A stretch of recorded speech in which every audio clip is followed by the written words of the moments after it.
राजा जी तू है मेरी जान मोरा बातों में छुहारा रे। इसी अदा ने मेरे दिल पे तीर मारा रे। तेरी आंखों की पुतरियों में मैं घुस जाऊं क्या?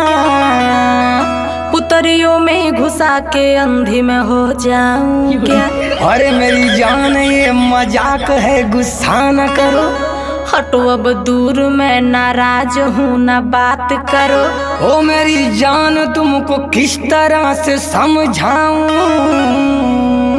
लगी है भूख, अंडा रोल मंगाओ खाओ। अरे मेरी जान तू टेंशन ना ले, मंगा दूंगा।